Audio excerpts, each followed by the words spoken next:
in the heart of the sprawling capital of the Varelian Empire, where crystalline spires pierced the violet-hued sky and gravity-defying gardens spiraled around palace towers like living jewelry, lived Princess Lysara, a woman whose beauty was matched only by the cold weight of her solitude. Her skin shimmered like twilight amethyst, her long hair fell like spun moonlight, and her eyes held the sorrow of 1,000 silent battles. She had been expected to wed a warrior prince from the Zorith dominion, one whose bloodline thrummed with ancient power and whose claws could rend starships in half. Instead, she returned from the Edgeworlds with a human, a quiet, sun-browned man named Corwin Vale, whose only armor was a tattered field jacket and whose greatest weapon seemed to be a dry sense of humor. The court mocked them both, though mostly him. Human, the weakest of the fringe species, with no bioenhancements, no plasma glands, not even a second heart. He couldn't channel cosmic energy through his palms. He couldn't breathe methane. He couldn't even grow scales in the desert sun like the lowest Varelian street sweepers. Yet here he stood, beside their princess, in the royal atrium of the celestial spire, wearing borrowed silks that hung awkwardly on his frame and a crooked smile that refused to fade. Corwin knew well the whispers. The pet, they called him. The ornament. The mortal mistake. He pretended not to notice as nobles accidentally spilled nectar wine on his boots during feasts or forgot to translate alien dialects when he asked simple questions. He smiled through it all, because Lysara's hand, when it brushed his in private, trembled with something deeper than shame. It trembled with hope. And Corwin, who had once patched up wounded rebels on the ash dunes of Xylos 9 using scavenged medgel and duct tape, knew the value of hope better than most. Their union had begun not with grand romance, but with desperation. During the Battle of the Shattered Moons, Lysara's skiff had been shot down behind enemy lines. Corwin, then a field medic with the Terran Coalition, found her half buried in crimson sand, her breathing shallow, a plasma burn searing through her side. He carried her for 3 days across dunes that shifted like living beasts, sharing his last water, singing off-key earth songs to keep her conscious. She woke in a makeshift shelter, her first words not of pain, but of wonder. "You stayed." He hadn't expected gratitude, only a patient who lived. But when she looked at him, it was as if she saw something no one else ever had. Not weakness, but stubborn, quiet strength. Now, in the palace, that same strength felt invisible. Until the day the Grand Senate convened to choose the next imperial regent. The Emperor, Lysara's father, the once mighty Forlac the Unbroken, had fallen into a mystic coma during a failed communion with the ancestral core, the living heart of Varelian governance. For weeks the court teetered on chaos. The throne could not sit empty. Custom dictated that the heir, Lysara, must either take the throne herself or name a consort to rule as regent until she bore a royal heir. But Lysara, bound by ancient oaths and wary of power-hungry generals, delayed. That delay became her undoing. Led by High Commander Zareth, a crimson-scaled warlord with fangs and a temper to match, the Senate convened an emergency tribunal. Zareth stood before the obsidian dais, his voice booming like thunder through the Hall of Echoes. "The princess has brought disgrace upon the bloodline," he declared, gesturing dismissively at Corwin, who stood quietly at the edge of the gallery. "She clings to a fragile, mortal thing while the empire bleeds. If she will not name a worthy consort, then the Senate shall choose one for her. Or better yet, appoint a regent of true Varelian metal." Murmurs rippled like wildfire. Some nobles nodded. Others cast pitying glances at Lysara. Corwin remained still, hands clasped behind his back, jaw tight but eyes calm. He knew this moment would come. He had spent nights studying Varelian law in the palace archives, not out of ambition, but out of love, because he refused to be a burden to the woman who saw him as more than he believed himself to be. When the Senate elder, a wizened matriarch with 6 eyes and a crown of black coral, turned to Corwin and said, "Mortal, you have no voice here." He simply stepped forward. "I do," he said, his voice soft but carrying. "Under Imperial Edict 47b, Section 3, any consort of royal blood, by marriage or decree, is entitled to petition for regency if the emperor is incapacitated and the heir has not yet ascended." Silence fell so heavily it nearly shattered the glass columns. Zareth laughed, a sound like grinding boulders. "You dare quote our law? You can barely pronounce our names." Corwin didn't flinch. "I've spent every night for the past 6 months learning your history, your codes, your songs. Not to impress you, but because I love your princess. And because I believe in what this empire could be, not what it's become." Lysara's breath caught. No one had ever spoken of the empire with such tenderness. Even her father had spoken of dominion, conquest, legacy, never potential. Zareth sneered. Love? A human feeling. Fleeting. Weak. What will you do when war comes again? Sing lullabies to our enemies. Corwin's eyes flickered toward the ceiling, where holographic records of past emperors scrolled endlessly. Your ancestors didn't win the Krell uprising with brute force. They won it by offering amnesty to defecting warlords, by integrating their tech, by feeding their children. Your own history values strategy over slaughter. Yet you've forgotten that. Zareth's claws flexed. Enough words. Prove your worth if you dare. And so began the trial of ascension, an ancient rite rarely invoked, where contenders for regency must pass 3 trials: wisdom, courage, and sovereignty. By law, any petitioner could be challenged to it. By custom, only those of noble blood ever attempted it. Yet Corwin, with nothing but a human heart and borrowed dignity, accepted. The first trial, wisdom, took place in the Chamber of Whispers. Corwin was given a puzzle sphere, a device that rearranged itself based on the user's deepest fears. Most warriors shattered it in frustration. Corwin, remembering nights on Xylos, 9 with dying comrades, simply spoke, "Fear doesn't solve problems. People do." He disassembled the sphere not with force, but by recognizing its pattern as a reflection of his own doubts, and gently reordering them. The sphere glowed gold. The chamber doors opened. The second trial, courage, unfolded in the arena of echoing souls, a circular pit where challengers faced illusions of their greatest regrets. Corwin saw himself failing Lysara in the desert, leaving her to die. He saw Earth burning, his family lost in the crossfire of galactic wars. But instead of fighting the illusions, he walked through them, saying aloud, "I did what I could. I'll keep doing it." The illusions bowed and faded. By now, even the skeptics watched in stunned silence. The third trial, sovereignty, was the most dangerous. It required the petitioner to sit upon the throne of resonance, a living artifact fused with the ancestral core. If the throne rejected the sitter, it would drain their life force until they were dust. Only those deemed worthy by the Empire's spiritual essence could survive. Zareth, confident in his lineage, took the throne first. The moment he sat, the throne pulsed violently. Vines of light wrapped around him, and he screamed as memories of his past atrocities. Massacres, betrayals, secret pacts with slavers, flashed across the walls. He was thrown from the throne, unconscious. Then Corwin stepped forward. Lysara reached for him. "You don't have to," she whispered, her violet eyes glistening. "We'll find another way." He squeezed her hand. "There is no other way. Not if I want to stand beside you as your equal, not just your husband." He climbed the dais. The court held its breath. Even the floating attendants froze mid-air. Corwin sat. For a heartbeat, nothing happened. Then the throne glowed. Not gold, not violet, but a soft, warm white. Light spread from it like ripples in a pond, washing over the entire hall. The ancestral core, dormant for months, awoke with a hum that vibrated through every bone in the chamber. Images filled the air, not of war or conquest, but of bridges between worlds, of human and Varelian children playing together, of starships trading instead of fighting. The voice of the core, ancient and genderless, echoed not in words, but in feeling. "He sees us, not as rulers, but as people."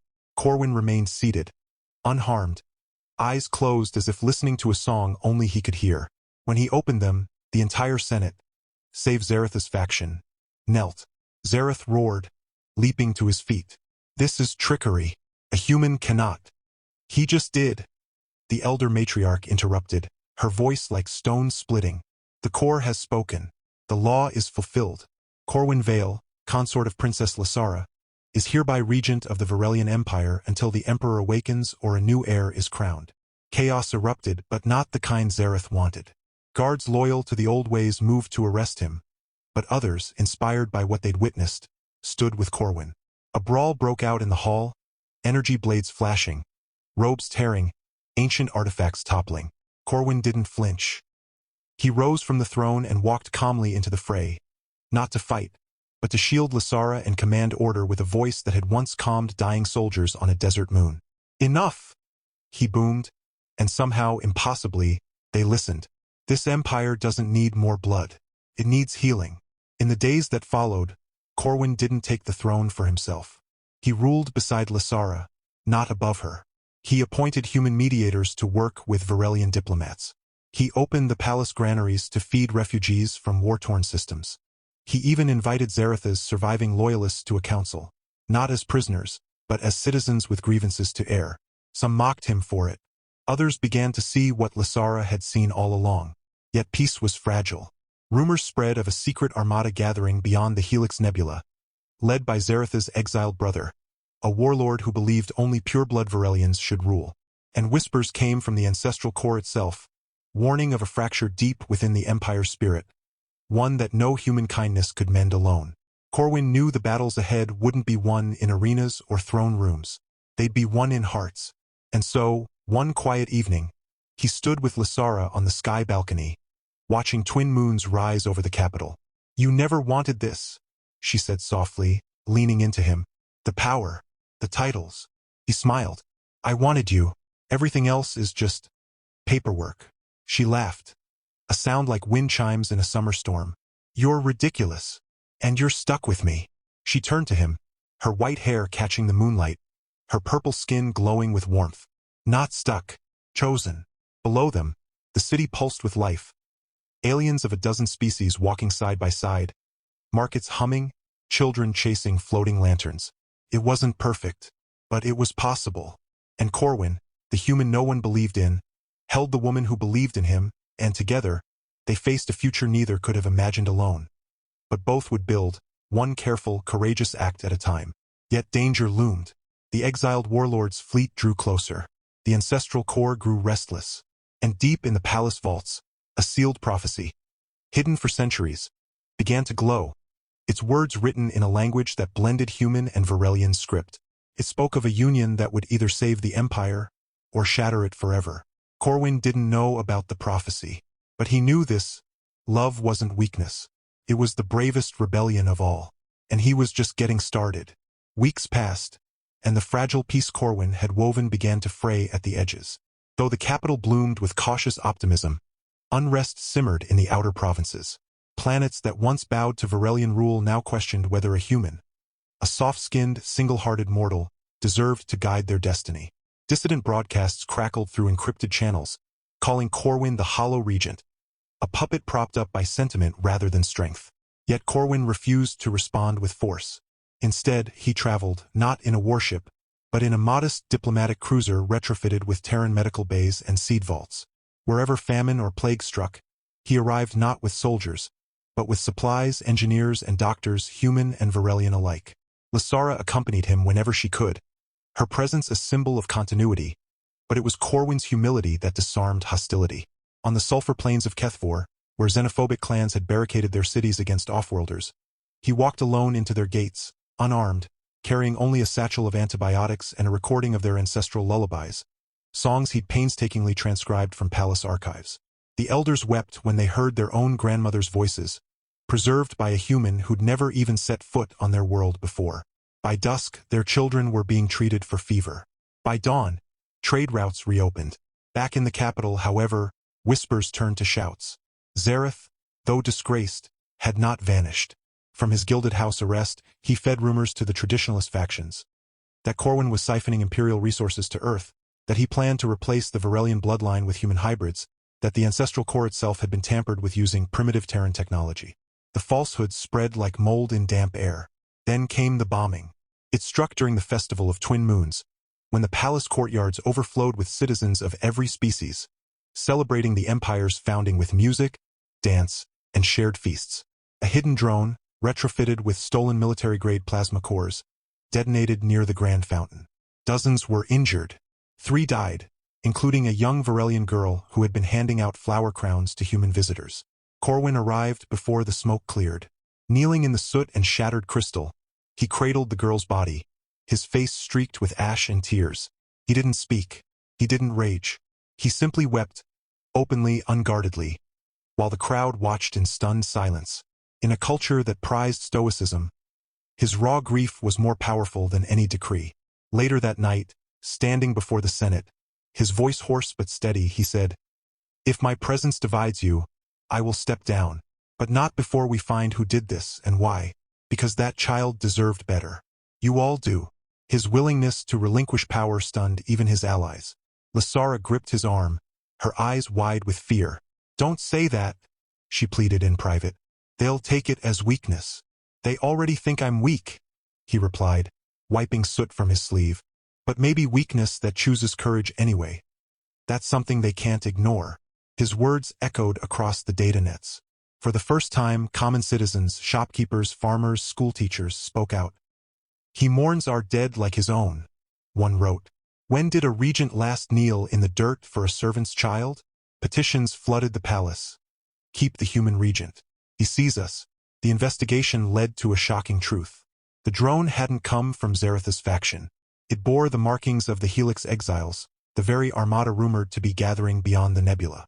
Worse, encrypted logs revealed Zarath had been in secret communication with them, not as an ally, but as a pawn. The exiles, led by Malric, Zaratha's exiled brother, had orchestrated the attack to discredit Corwin and ignite civil war, clearing the path for invasion. Corwin called for an emergency council. But this time he didn't stand at the edge of the gallery. He stood at the center of the war chamber, map projections swirling around him like constellations. "We have two choices," he said, pointing to the Helix Nebula on the star chart. "We fortify our borders and wait for them to come, risking everything in one battle. Or we go to them first, not with fleets, with an offer." Zarath, summoned under guard, scoffed. "Malric doesn't negotiate. He devours." "Then we give him something he can't eat," Corwin said. "The truth." Lasara understood first. "The prophecy," she whispered. For centuries, the Varelian royal family had guarded a sealed chamber deep beneath the palace, the Vault of Echoes, where a single obsidian tablet lay inscribed with an ancient warning. "When stars bleed and thrones tremble, the empire shall be saved not by claw or crown, but by the union of unlike hearts, whose child shall speak the first tongue and mend the core." No one knew what it meant. Until now, Corwin and Lasara had been trying to conceive. Month after month, hope had flickered and dimmed. Varelian biology was not kind to interspecies unions. Their reproductive systems were barely compatible. But during Corwin's research into imperial law, he discovered something else. The ancestral core didn't just respond to lineage. It responded to intent, to harmony. And the tablet hinted that the child might not be biological at all. "What if," Corwin said one night, tracing the glowing symbols on a hollow replica of the tablet, "the child is a symbol, a new beginning? What if Malric fears this prophecy because he knows it's true, and he wants to stop it before it starts?" Lasara's eyes widened. "You're saying we don't need a baby. We need a covenant." "Exactly." They devised a plan so audacious. Even the elder matriarch called it madness. Corwin would travel alone to the edge of Helix space, not as a regent but as a supplicant. He would carry no weapons, only the tablet, a recording of the core's resonance, and a message: "Join us." Not as conquerors, as family. Lasara insisted on going with him. "If you die out there," she said, her voice trembling, "I lose more than a husband. I lose the future." "I won't die," he said, kissing her forehead, "because I'm not going to fight. I'm going to listen." The journey took 17 days. His ship, the Dawn Mercy, was small, unarmed, its hull painted white, the Varelian color of truce. As he entered the nebula's crimson haze, Malric's dreadnoughts surrounded him like wolves closing in on a lamb. But Corwin didn't raise shields. He opened a channel. "I'm Corwin Vale," he said, his voice calm despite the sweat on his brow. "I'm here to talk about your sister." Silence. Then, a gruff voice. "You dare speak her name? Your sister Jara," Corwin continued. "She wasn't a traitor. She tried to warn your father about the core's decay. They executed her for it. But her research, it's in the palace archives. I read it. She believed the empire could evolve. That strength wasn't in purity, but in diversity." Another silence. Longer this time. Then, a grudging command. "Bring him aboard." Malric was everything stories claimed. Towering, scarred. His left eye replaced with a glowing red sensor, his voice like grinding gears. But when Corwin showed him Jara's final journal, projected in shimmering script above the command deck, something in the warlord cracked. "She was right," Malric admitted, his voice barely a whisper. "But we've bled too long to turn back now." "You haven't bled enough to stop," Corwin said gently. "But you don't have to bleed more." He played the recording of the ancestral core's resonance, the same one that had accepted him. Malric flinched as if struck. That's Jara's frequency. She encoded her neural pattern into the core before they killed her. Corwin nodded. She's still part of it, waiting for someone to listen. Tears, real, human-like tears, tracked through the warlord's battle scars. Weeks later, the impossible happened. Malric's armada didn't invade. They joined, not as subjects but as partners. Under a treaty drafted jointly by Corwin, Lysara, and Malric, the Helix exiles were granted autonomy, representation in the Senate, and access to the core for spiritual renewal. In return, they pledged to defend the Empire, not as warriors but as guardians. Back in the capital, the people rejoiced.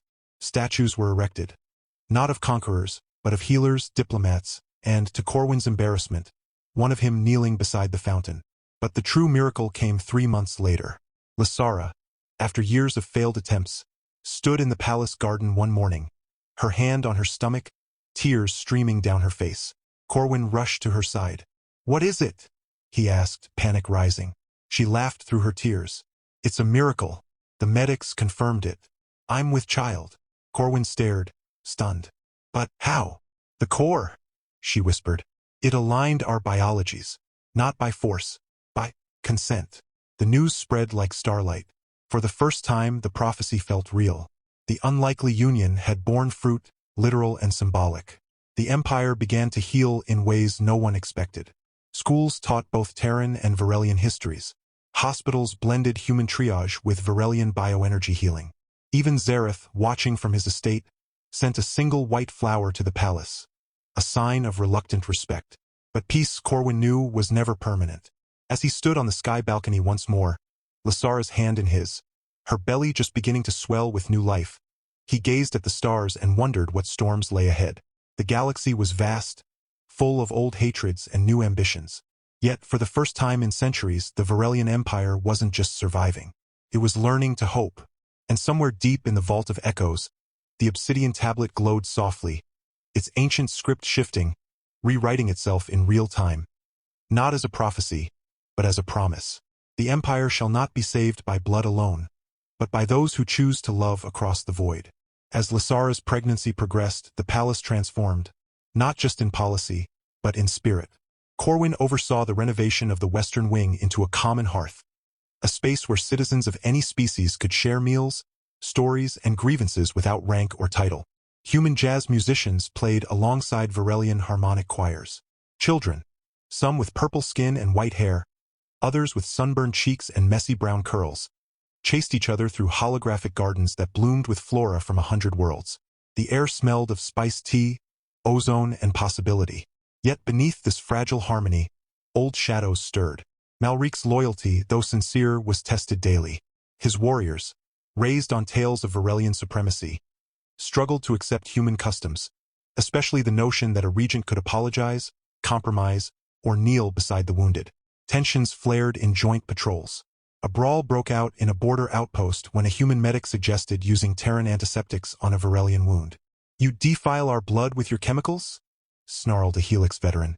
The medic, a soft-spoken woman named Tessa, simply held up a vial. "It's not chemicals, it's care." The standoff ended when Malric himself arrived, silenced his warrior with a single look, and let Tessa treat the wound. But the incident spread. Worse still, the ancestral core began to flicker. At first, it was subtle. A dimming in the throne room's ambient light, a lag in the core's responses during communion rituals. Then came the tremors. Vibrations that shook the palace foundations without warning, followed by bursts of static in the neural link archives. Elders whispered that the core was rejecting the impure union. Traditionalists claimed the unborn child was a blight on sacred lineage. Corwin refused to believe it. He spent nights in the core chamber, barefoot on the cold obsidian floor, speaking to the pulsing heart of the Empire as if it were a friend. "You chose me," he'd say. "You showed us a future together. Don't abandon us now." One evening, as he sat with his palm pressed against the warm stone, the core responded. Not with images, but with a single, clear thought that echoed in his mind like a memory not his own. "The fracture is not within. It is without," he told Lysara at once. She, too, had felt it. A dissonance in her dreams, a sense of something watching from beyond the known systems. Malric confirmed it. His scouts had detected anomalous energy signatures near the Ortvale, a region long thought barren. The readings matched no known empire, no recorded species. Only a repeating signal, faint but insistent, pulsing in a rhythm that mimicked the core's own frequency, yet distorted, like a song played backward. "It's mimicking us," Malric growled during a war council. "Like a predator wearing the skin of its prey." Corwin frowned. "Or a mirror." The truth came from an unexpected source. A derelict probe recovered by Terran deep-range scouts, drifting near the Vale's edge. Its data core, though damaged, contained fragments of a lost expedition, one funded not by any government, but by the Terran Xenopsych Institute decades ago. The mission, to find evidence of non-biological intelligence. What they found was something else entirely. The final log, patched together by palace archivists, showed a human scientist, gaunt, eyes wild, recording from a ship shrouded in unnatural darkness. "They're not alive," she whispered. "Not like us. They're echoes. Sentient patterns born from cosmic radiation and abandoned belief. They feed on certainty, on dogma. They latch onto civilizations that worship absolutes. Pure blood, divine right, eternal war, and amplify those beliefs until the society tears itself apart from the inside." She paused, coughing blood. "We tried to warn Earth, but they called us mad. So we came here to the Varelian frontier. Their core is strong, too strong. It's broadcasting its unity across the galaxy like a beacon, and they are coming to shatter it." The transmission ended with static, and a sound like glass breaking. Corwin understood instantly. The core's instability wasn't a rejection of him or his child. It was under siege. The fracture was psychic, a slow corrosion of collective belief, amplified by the entity now lurking at the edge of their space. It had exploited every doubt, every whisper of human weakness, every buried fear of impurity, and woven them into a psychic weapon. And it was growing stronger. Lasara, now visibly pregnant, placed a hand on his arm. "We can't fight an idea with weapons." "No," Corwin agreed, "but we can fight it with truth." He called for a unity convergence, a gathering not of armies, but of storytellers, artists, healers, and children. From every corner of the empire, they came. Poets from methane-rich moons, sand sculptors from desert worlds, human folk singers, Varelian dreamweavers. For 7 days, they filled the capital with creation. Murals painted on force fields, symphonies blending plasma resonance and acoustic strings, plays that reimagined old myths with human and alien heroes side by side. The core responded. Its light steadied. The tremors ceased. But the entity, sensing its influence waning, struck back. On the final night of the convergence, as Corwin and Lasara stood on the sky balcony, watching a dance of light and shadow performed by refugee orphans, the stars themselves seemed to blink out. A wave of psychic pressure slammed into the planet. Not physical but emotional. Doubt, grief, rage. Citizens dropped to their knees, overwhelmed by sudden memories of loss, betrayal, fear. Even Corwin staggered, clutching his chest as visions of Earth burning, of failing Lasara in the desert, flooded his mind. Then, a new voice cut through the storm. Small, clear, unafraid. From Lasara's womb, a pulse of calm radiated outward. Not sound, but feeling. Warmth, recognition. The unborn child, still months from birth, reached out with a mind already attuned to both worlds, and whispered a single word into the collective consciousness. Together, the psychic wave shattered like ice under sunlight. In the silence that followed, the stars returned. The core blazed brighter than ever, and across the empire, people looked at one another. Not as Varelian or human, pure or hybrid, but as neighbors who had just weathered a storm side by side. The entity beyond the veil recoiled. The signal vanished. But Corwin knew it wasn't gone, only waiting. As the months passed, Lasara's belly swelled with life that defied biology and prophecy alike. The child, whose name they would reveal only at birth, kicked with the strength of 2 worlds. Corwin built a crib from reclaimed wood from his old field hospital on Xylos 9 and carved a mobile from Varelian crystal that chimed in harmonic thirds. One evening, as they sat in the nursery-to-be, Lasara leaned her head on his shoulder. "Do you ever wonder what she'll be like?" Corwin corrected gently. "I don't know, but I hope he laughs like you, and worries too much like me." She smiled. "And if he wants to be a chef? Or a poet? Not a ruler? Then he'll be the first in a long line of rulers who chose something better," Corwin said. Outside, The twin moons rose again over a capital no longer divided. The palace that once mocked a human husband now stood as a testament to what happened when love refused to bow to tradition. Yet in the deepest vault of the palace, the obsidian tablet glowed once more. Its script had changed again. The child is born not to inherit the throne, but to dissolve it, and build a table where all may sit.